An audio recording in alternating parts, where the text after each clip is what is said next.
पिछले चैप्टर में हमने देखा था कि झांगे गॉड स्क्वाड टीम के 3 लोगों को सजा देने की बात कर रहा था और वे लोग ऊपर से यह सब सुन रहे थे। तभी उनमें से एक बोलता है, तो ये होगा हमारे टीम का कैप्टन। देखने से लगता नहीं कि यह कप्तान बनने के लायक है। हम लोगों को उसे सबक सिखाना होगा। दूसरी तरफ वैली चांग के सामने झांगे खड़ा होता है और उसे गिनती गिनने को कहता है। तभी गॉड स्क्वाड टीम का आदमी बोलता है, हम लोग यहीं पर हैं, क्या तुम्हें दिख नहीं रहा है? पर झांगे उनकी बातों को नजरअंदाज करते हुए अपनी घड़ी की तरफ देखता है और गिनती जारी रखता है। वे तीनों गुस्से से झांगे की तरफ देखते हैं। तभी उनमें से एक बोलता है, हमें उसके सामने जाना होगा, नहीं तो वह कप्तान होने की नाते हमसे जीत जाएगा। और वे तीनों उसके सामने गिनती पूरी होने से पहले पहुंच जाते हैं। झांगे उन्हें देखकर बोलता है, कितनी दुख की बात है कि आप लोग लेट से यहाँ पर पहुँचे हैं। तभी उन तीनों में से एक बोलता है, तुम कप्तान बनने के लायक नहीं हो। ये सुनकर झांगे मुस्कुराते हुए उन्हें समझाता है, क्या तुम मरना चाहते हो? तभी वे तीनों बिना सोचे समझे झांगे पर हमला करते हैं। वैली चांग टीचर लियांग से पूछता है, झांगे उन तीनों से जीत पाएगा? जिसे सुनकर टीचर लियांग बोलती है, झांगे तब तक लड़ाई नहीं करता जब तक उसके जीतने की चांसेस ना हो। वह लड़ाई में हमेशा ही अपनी अनोखी रणनीति लेकर उतरता है। तो तुम चिंता बिल्कुल मत करो। उन तीनों में से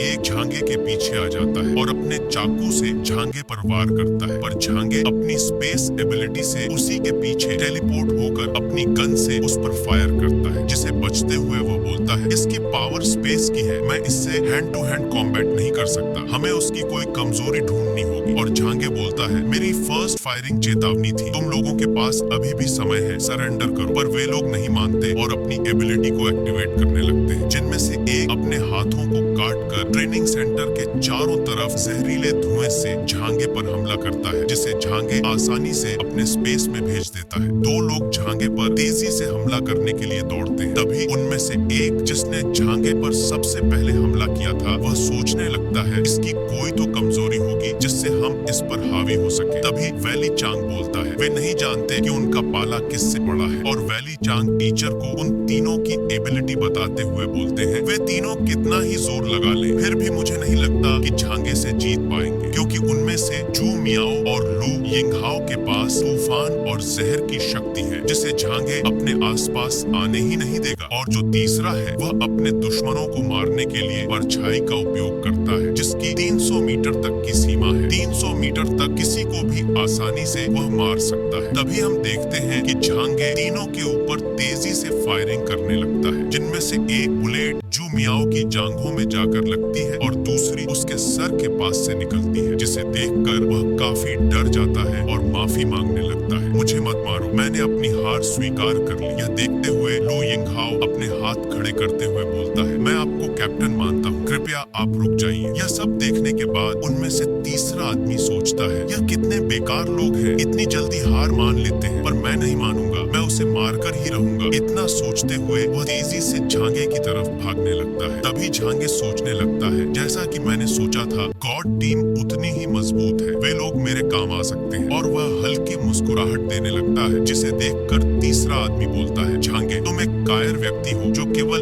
एक जगह खड़े रह सकता है। अगर एक्लिप्स ग्रुप की लड़ाई के दौरान मैं मैदान छोड़कर भागूं तो तुम क्या करोगे? झांगे उसकी फ्रस्ट्रेशन को देखकर कुछ नहीं कहता। दोस्तों, आज का चैप्टर यहीं समाप्त होता है। प्लीज आप लोगों से गुजारिश है कि चैनल को सब्सक्राइब